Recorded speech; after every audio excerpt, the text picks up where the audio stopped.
नमस्कार, जोहार, झारखंड देख रहे हैं आप और मैं हूं आपके साथ सोनाली सिंह। और इस वक्त की बड़ी खबर गोड्डा से, जहां गोड्डा में कोयला चुनने के दौरान पत्थर में दबने से 2 महिलाओं की मौत हो गई है।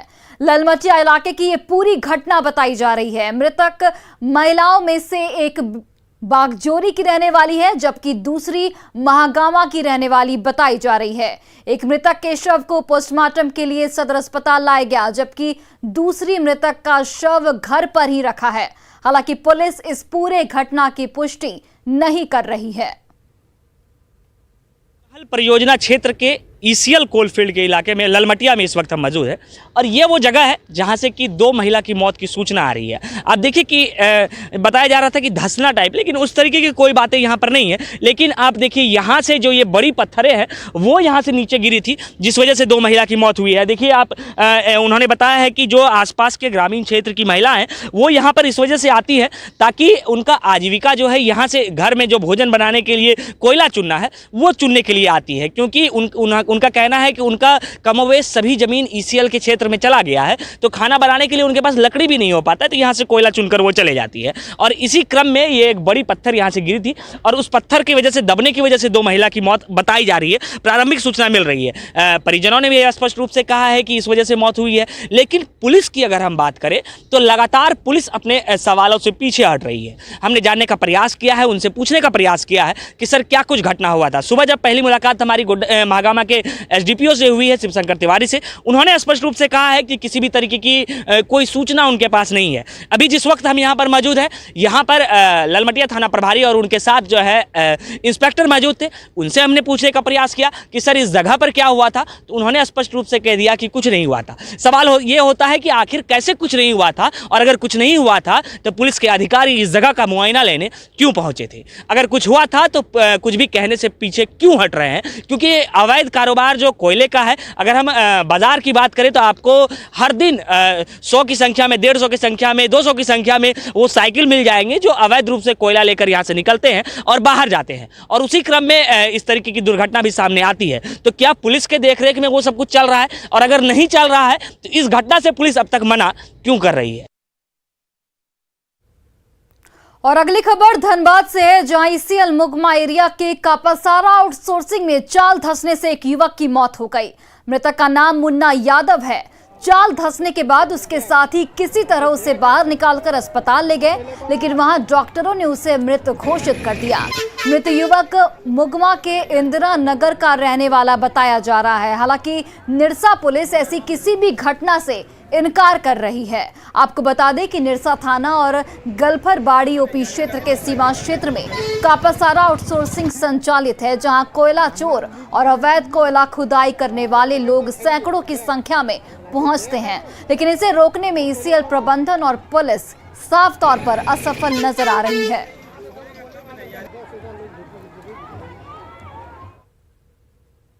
वहीं बोकारो के पर्वतपुर कोलियरी में फंसे 4 मजदूर मौत को मात देकर वापस लौट आए। पिछले 65 घंटे से ज्यादा तक चाल के अंदर ये मौत से जंग लड़ रहे थे, और जब सबकी उम्मीद टूटती दिखी तो जिंदा रहने की जिद मौत पर भारी दिखी और फिर चमत्कार हो गया।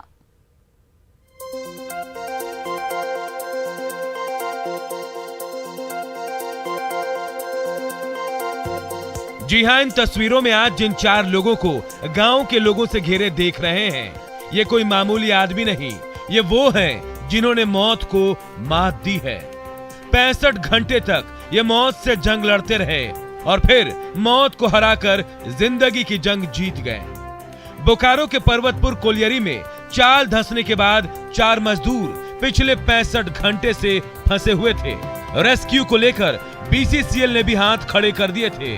एनडीआरएफ को बुलाया गया था और आज से रेस्क्यू शुरू होने वाला था, लेकिन परिवार वाले इनके जिंदा बाहर आने की उम्मीद छोड़ चुके थे। लेकिन इसी बीच तड़के आज करीब 4 बजे ये चारों अपने दम पर चाल से पत्थर हटाते हटाते बाहर आ गए। अब लोग इसे चमत्कार मान रहे हैं। हम लोग निकलने नहीं सका। उसके बाद हम लोग अंदर तरफ चला गया, कम से कम 200-300 फीट चला गया। उसके बाद पूरा गिरने लगा। तो हम लोग क्या किए सर, हम लोग ऐसे चट्टान ऐसे हम लोग चल गए उधर। तो एगो था फेस था, वहाँ 4 आदमी घुस गए और इधर पूरा गिर रहा था। ऐसे बोल के सर हम लोग माँ का आशीर्वाद में हम लोग निकल गए। देखे हम कि इतना बड़ा चट्टान गिरा हुआ है, वो तो बाहर का आदमी भी चट्टान को हटा नहीं सकता है। तो हम लोग फिर पीछे चल गए, फिर गिरिए रहा तो वहाँ तो वो रहेंगे तो मार देगा, तो हम लोग पीछे चल गए। और ऐसे पीछे गए तो थोड़ा शांत हुआ, तो हम लोग पीछे का रास्ता से कल रात भर वही बैठ के देख के रास्ता साफ करके हम लोग 4 बजे रात कि जिंदगी बचेगा। उम्मीद तो नहीं रखे थे, थोड़ा बहुत हिम्मत भी था। हम लोग तो नहीं सोचते थे कि जिंदा वापस आएगा, लेकिन क्या हुआ? हम लोग सोचा किसी तरह से निकल जाएगा हम लोग। लेकिन हम लोग जब पत्थर हटा रहा था तो भूख से मतलब पत्थर हटा नहीं सकता था। तो धीरे धीरे जोगन लगा के हम लोग निकल गए। हम लोग हाथ में था, हम हाथे से हम लोग निकल गए। अस्त्र नहीं था। तो 4 गो। हाँ 2 गो रखते थे आप करके, हाँ 2 गो जला के आते थे। कितना दूर आप लोग माने इसको खोदते हुए निकले? कम से कम 300 फीट। जब चारों मजदूर बाहर आए तो पूरे गांव में इन्हें देखने के लिए लोगों की भीड़ इकट्ठी हो गई। सब हैरान थे कि जिस चाल के धंसने के बाद अंदर घुसना भी मुमकिन नहीं लग रहा था, उस चाल के अंदर इन चारों ने अपने दम पर 65 घंटे से भूखे प्यासे रहकर एक एक पत्थर को हटाया और अपने लिए जिंदगी की रोशनी तलाश ली। अब इलाके के लोग इस चमत्कार को नमस्कार कर रहे हैं। BCCL के जो भी बड़े स्तर के अधिकारी हैं और जो यहाँ कार्यरत हैं, उनसे संपर्क करके जो खुले हुए खुलेरी का मुंह है उनको हम लोग डोजरिंग करवाएंगे और जो लाइन है उसको हम लोग बैरिकेडिंग करवाएंगे ताकि भविष्य में किसी प्रकार की जान माल का क्षति ना हो। आज 4 दिनों तक उस घुप अंधेरे में इन लोगों ने जीवन के लिए संघर्ष किया और आज यह कृपा से जो सबकी आस्था का केंद्र है माँ, उसके कृपा से आज वो बाहर हम सबके बीच में है। मौत को करीब से देखने और उसे मात देकर अपनों के बीच पहुंचे इन मजदूरों के हौसले को आज हर कोई सलाम कर रहा है। न्यूज़ 18 के लिए बोकारो से मृत्युंजय कुमार की रिपोर्ट। और देखिए, राजधानी रांची में हाल के दिनों में सड़क हादसों का ग्राफ बढ़ता जा रहा है। रांची में पुंदाग ओपी के ठीक सामने एक भीषण सड़क हादसा हुआ, जिसमें तेज रफ्तार गाड़ी ने एक स्कूटी और बाइक को अपनी चपेट में ले लिया। इस हादसे में स्कूटी सवार युवक की मौके पर ही मौत हो गई, वहीं बाइक सवार 2 युवक गंभीर रूप से जख्मी हो गए। दोनों घायलों का इलाज फिलहाल निजी अस्पताल में जारी है। पुलिस ने इस दुर्घटना के बाद गाड़ी ड्राइवर को हिरासत में ले लिया है, वहीं गाड़ी भी जब्त कर ली गई है पुलिस के द्वारा। टक्कर इतनी जोरदार थी कि स्कूटी के परखच्चे उड़ गए, वहीं बाइक भी बुरी तरह क्षतिग्रस्त हो गई। के सामने एक तेज रफ्तार से आती हुई बोलेरो गाड़ी से दुर्घटना हुई है, जिसमें 2 मोटरसाइकिल में धक्का, एक मोटरसाइकिल और एक स्कूटी में दुर्घटना हुई थी। स्कूटी सवार काफ़ी इंजर्ड थे और 2 जख्मी थे। तीनों को जब यहाँ लाया गया तो एक को तो स्पॉट डेथ पाया गया कि वे उनकी मृत्यु हो गई है और 2 जख्मी है जिनका रिंची हॉस्पिटल में इलाज चल रहा है। और गुमला में नक्सलियों का उत्पात लगातार जारी है। चैनपुर के कुरुमगढ़ में पिछले दिनों नवनिर्मित थाना भवन उड़ाने के बाद जेजेएमपी के नक्सलियों ने कटुआ गांव में 2 घरों पर हमला कर दिया और 3 लोगों की पिटाई करने के बाद एक घर को उजाड़ दिया और अपने साथ एक बुजुर्ग को उठा ले गए, जिसके बाद गांव में लोग डरे सहमे हैं। बताया जा रहा है कि नक्सली 2 गुटों में बढ़ चुके हैं। नक्सलियों ने हमले के दौरान घर की छत को उजाड़ दिया और खपड़ैल घर को पूरी तरह से बर्बाद कर दिया। 3 लोगों की पिटाई के बाद एक उग्रवादी बहरा मुंडा के पिता को भी उठाकर ले गए। बताया जा रहा है कि बहरा मुंडा कुछ साल पहले पूर्व भाकपा माओवादी का सक्रिय सदस्य हुआ करता था, लेकिन बाद में संगठन से बगावत करके जेजेएमपी में शामिल हो गया, जिसके बाद से लगातार टकराव जारी है। वहीं इस घटना के बाद पुलिस इलाके में सतर्क हो गई है।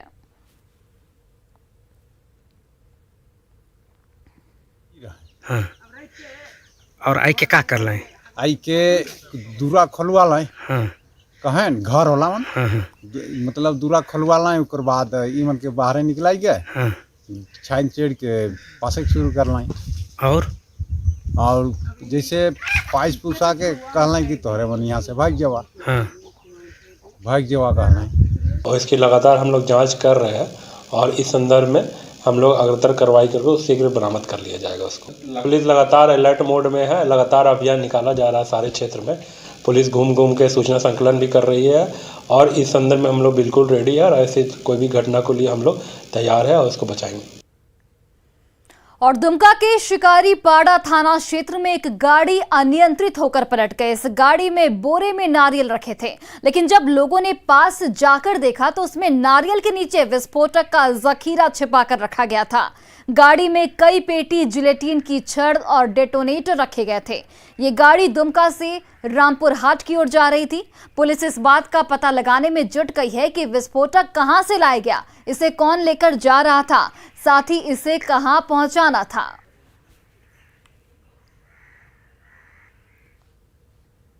और अब खबर देवघर से, जहां बाबा बैद्यनाथ धाम मंदिर पर 67 लाख की बिजली बिल बकाया है। मंदिर के नाम पर 8 कनेक्शन दिया गया है, लेकिन प्रबंधन की ओर से समय पर बिजली बिल नहीं चुकाने की वजह से ये बकाया लगातार बढ़ता जा रहा है। अब हर साल मंदिर प्रबंधन बिजली बिल जमा तो कर रहा है, लेकिन पुराना बकाया जुड़ने की वजह से बिल बढ़ता जा रहा है।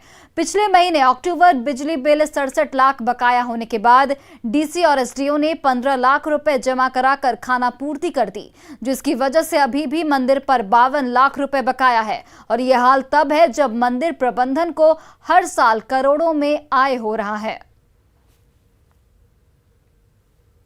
पिछले महीने तक का बकाया 67 लाख रुपए था, जिसमें से कि सिविल एसडीओ साहब की तरफ से और डीसी साहब की तरफ से 15 लाख रुपए की राशि जमा की गई है। अभी करंट में उसको घटाकर वही अराउंड 40-42 लाख के आसपास अभी भी बकाया है। टोटल 6 कनेक्शन नहीं 8 कनेक्शन, टोटल 8 कनेक्शन मंदिर के लिए दिया गया है। और देखिए, हर आदमी को पीने का साफ पानी मिले, इसके लिए सरकार करोड़ों रुपए खर्च करती है, लेकिन कई जगहों पर यह पैसा पूरी तरह से पानी में जा रहा है और आम लोग एक एक बूंद साफ पानी के लिए तरस रहे हैं। जमशेदपुर के बिष्टुपुर में फिल्टर पंप हाउस की हालत ये है कि यहाँ से इतना गंदा और सड़ा हुआ पानी सप्लाई किया जा रहा है कि इसे इंसान तो क्या, जानवर भी नहीं पी पाए। बिष्टुपुर पंप हाउस से जो पानी सप्लाई की जा रही है वो बेहद दूषित है। लोगों का साफ तौर पर आरोप है कि जब तक इस पंप हाउस का संचालन सरकार के जिम्मे था तब तक सब कुछ ठीक था, लेकिन पंचायत को हैंडओवर किए जाने के बाद ये इसकी हालत बद से बदतर हो गई है। ऊपर से पंप हाउस का मोटर जल जाने की समस्या एक आम बात है। अभी भी 10 दिनों से मोटर जल जाने की वजह से पानी की आपूर्ति बंद है, जिससे इलाकों में पानी के लिए हाहाकार मचा हुआ है। जायजा लिया हमारे संवाददाता प्रभंजन ने। जमशेदपुर के बागबेड़ा हाउसिंग कॉलोनी में बीते 9 दिनों से वहां के ग्रामीणों के बीच में पानी के लिए हाहाकार मचा हुआ है। लोग परेशान हैं। पानी के लिए ग्रामीण इधर उधर भटकने को मजबूर हैं। लगातार वे कभी चापाकल से तो कभी सोलर जलमीनार से दूर दराज से वे पानी लाते हैं। लेकिन मैं आपको वो दिखाने का प्रयास करता हूँ कि आज जो बागबेड़ा के जो वासी जो पानी पीते हैं वो किस तरह का है, वे कैसा पानी पीते हैं, मैं आपको दिखाने का प्रयास करता हूँ। हमारे पीछे में आप यहाँ पर बिष्टुपुर पंप हाउस है जो पंचायत के अधीन चलता है। पहले यह पंप हाउस पीएचडी के माध्यम से चलता था, सरकार जिला प्रशासन इसको चलाती थी, लेकिन जब से ये पंचायत जब यह पंप हाउस को हैंडओवर किया है तब से इसकी देखरेख मुखिया को करनी है। आज से पहले जब विभाग चला रही थी तो इस पानी को स्वच्छ रूप से जो है टाटा स्टील के माध्यम से हमें 3 लाख गैलन पानी बागबेड़ा कॉलोनी को प्राप्त हो रहा है, जिसमें से आज के दिन पंचायत के माध्यम से मात्र 50,000 गैलन भी पानी मुझे प्राप्त नहीं हो पा रहा है। पहला नंबर। दूसरा नंबर है कि बराबर मोटर जलने के नाम पर यहाँ पर जो है जनता परेशान रह रही है। और यहाँ का जो स्वच्छ पानी की बात करें हम लोग तो आज तक पंचायत के माध्यम से कभी भी फिल्टर नहीं किया गया इस पानी को। और ये पानी जो है इतना दूषित है कि यहाँ पर ये पीने योग्य नहीं है। 2 विभाग और 2 पंचायत, जमशेदपुर डिवीजन और आदित्यपुर डिवीजन 2 के चक्कर में, और बागबेड़ा कॉलोनी पंचायत और बागबेड़ा मध्य पंचायत, ये 2 पंचायत के चक्कर में इस फंड का भी बंदरबाट हो गया। और उसका कारण है कि यहाँ जो फिल्टर प्लांट का निर्माण हुआ है, ये घटिया निर्माण जो पहले से था, उसी में खाली इन लोगों ने थूक पालिश किया है और उसमें खाली सीमेंट बालू लगा के छोड़ दिया। बोलते हैं कि जल ही जीवन है, लेकिन जीवन कहाँ से सुरक्षित होगा जब जल ही दूषित है।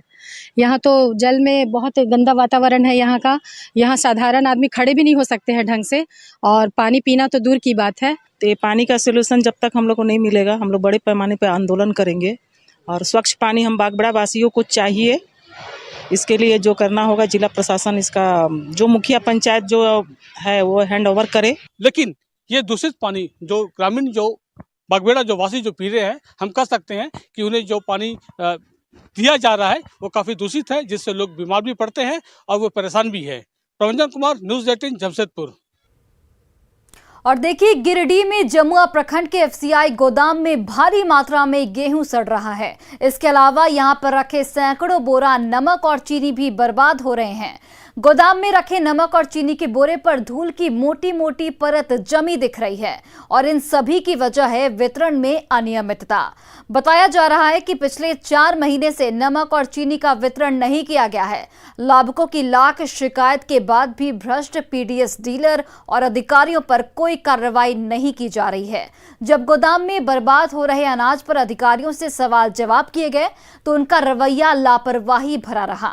ऐसे में साफ है कि इन अधिकारियों को कानून का भी कोई भय और डर नहीं है। गेहूं सड़ रहा है, ये क्यों सड़ रहा है? आपको लग रहा है, ठीक है? नहीं तो कैमरे में कैमरा झूठ नहीं बोलता है। कितना सड़ा हुआ है, इतना साफ उठाइएगा, उसका दीजिएगा सड़ा हुआ है। तो पूरा मेरा गोदाम आप देख लिए। अब फिर आप और नमक जो रखा हुआ है, कब से रखा है नमक? गोदाम में माल नमक रखा हुआ है। माल कब से पड़ा हुआ है? जो ऊपर जो बोरा है न, बोरा है जिसमें धूल पड़ गया है, वो धूल कब से रखा हुआ है? अब आप गोदाम में धूल कैसे पड़ गया है, कब से पड़ गया? हवा पानी चलता है, धूप तो लगे। तो आपको हमने दिखाया कि कैसे एफसीआई गोदाम के अंदर जो नमक रखे हुए हैं, नमक गल रहा है और नमक की जो पैकेट है उस पर धूल कण बैठ गया है। वहीं बहुत मात्रा में जो गेहूं है, गेहूं भी सड़ रहा है। लेकिन कैमरे के सामने एजीएम साहब इन तमाम बातों को इनकार कर रहे हैं। गिरिडीह से न्यूज़ 18 के लिए मैं एजाज अहमद। और देखिए, एनएफएसए के तहत चल रही योजनाओं की हकीकत जानने के लिए झारखंड राज्य खाद्य आयोग ने अध्यक्ष हिमांशु शेखर चौधरी विभिन्न जिलों के दौरे पर हैं। इसी कड़ी में आज उन्होंने देवघर का दौरा किया। इससे पहले उन्होंने गोड्डा, पाकुड़ और साहिबगंज का भी दौरा किया और जहां भी कमियां पाई गई वहां के लिए आवश्यक दिशा निर्देश दिए गए। हिमांशु शेखर चौधरी ने कहा कि जहां भी डीलरों पर कार्रवाई होती है वहां के डीएसओ ये सुनिश्चित करें कि उस डीलर से जुड़े लाभुकों को अनाज समय पर कहां से मिलेगा। आयोग के अध्यक्ष ने कहा कि कमियां पाए जाने के बाद सुधारने का समय दिया गया है। इसके बाद भी अगर हालात नहीं सुधरे तो कार्रवाई की जा सकती है।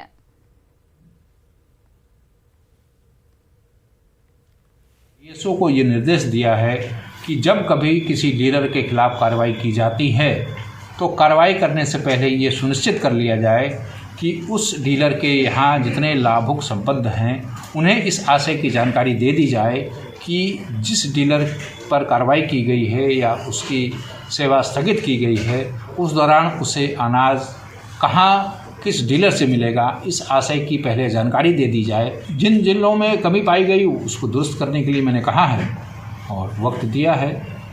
अब दुरुस्त होगा तो अच्छी बात है, दुरुस्त नहीं होगी तो एनएफएसए के तहत, एक्ट के तहत जो अधिकार आयोग को हैं, आयोग अपने अधिकार का इस्तेमाल करे। और स्वच्छता रैंकिंग में 8 पायदान फिसलकर 38वें स्थान पर पहुंचने वाली रांची में एक बार फिर कचरे का अंबार साफ तौर पर नजर आ रहा है।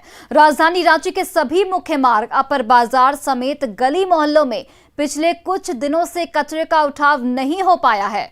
दरअसल राजधानी की साफ सफाई का जिम्मा जोंटा और सीडीसी कंपनी को दिया गया है, लेकिन सीडीसी कर्मचारियों का वेतन भुगतान समय पर नहीं होने के साथ साथ पीएफ की सुविधा नहीं दिए जाने की वजह से उसके कर्मचारी अघोषित हड़ताल पर हैं, जिसकी वजह से निगम के सफाई कर्मी ही उन इलाकों में जाकर सफाई का काम करते नजर आ रहे हैं। नगर निगम की तरफ से हम हैं तो हम लोग 2 ही 3 गाड़ी निकलती है नगर निगम तरफ से और कंपनी तरफ से 5-6 गाड़ी निकलती। तो अब वो लोग स्ट्राइक में, इसीलिए इधर उधर कूड़ा दिखाई दे रहा है। अब जहाँ तक जितना हम लोग का है करने का उतना कर ही रहे हैं हम लोग अपना। अब वो लोग क्यों स्ट्राइक पर क्यों है? शायद पेमेंट की वजह से। डीसी कंपनी नया ज्वाइन किया क्या सफाई? हाँ जी हाँ जी, अभी कल परसों हुआ है। कल जी। कितने पैसे पर बात हुआ? 10,000 रुपये। 10,000 रुपये। और क्या पीएफ कट रहा है आप लोग का? हाँ SIPF बोला गया है। पता नहीं चला है अभी तक? नहीं पता चला। वो हमसे तो बोला गया SIPF कटेगा। हाँ जनवरी में बोला गया तो मिलेगा SIPF का। गुमला के ढोडरी टोला निवासी जवान फगुआ उराव पश्चिम बंगाल के खड़गपुर में शहीद हो गए। फगुआ उराव पश्चिम बंगाल के खड़गपुर में 150 DSC 5 विंग में तैनात थे। जैसे ही तिरंगे में लिपटा फगुआ उराव का पार्थिव शरीर ढोडरी टोला पहुंचा, पूरा माहौल गमगीन हो गया। दरअसल 7 नवंबर को फगुआ उराव ड्यूटी के दौरान बीमार पड़ गए थे। कोलकाता में उनका इलाज चल रहा था। इसी बीच 26 नवंबर को हार्ट अटैक से उनकी मौत हो गई। जवान फगुआ उराव की शहादत पर उनके परिजनों के साथ ही पूरा गांव गमगीन दिखा। उनके शव के साथ आए सेना के अधिकारी ने बताया कि फगुआ उराव जनवरी 2022 में रिटायर होने वाले थे।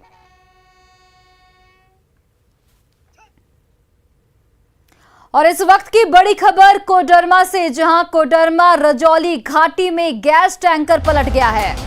तो कोडरमा से इस वक्त की बड़ी खबर, जहां पर कोडरमा रजौली घाटी में गैस टैंकर पलट गया है। टैंकर से गैस का रिसाव लगातार हो रहा है और हादसे में टैंकर चालक घायल बताया जा रहा है। फिलहाल मौके पर कोडरमा पुलिस पहुंच चुकी है। गैस रिसाव से कोई बड़ा हादसा भी हो सकता है। गैस रिसाव के बीच गाड़ियों का आना जाना लगातार जारी है। तो कोडरमा से इस वक्त की बड़ी खबर, जहां पर गैस रिसाव से बड़ा हादसा हो सकता है। गैस रिसाव के बीच गाड़ियों का आना जाना इस वक्त भी जारी है।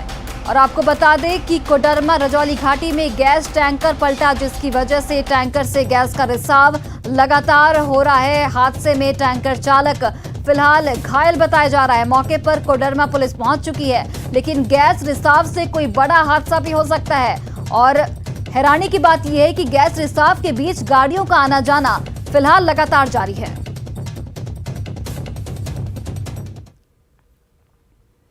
और फिलहाल इस बुलेटिन में बस इतना ही। आप देखते रहिए न्यूज़ 18 बिहार झारखंड।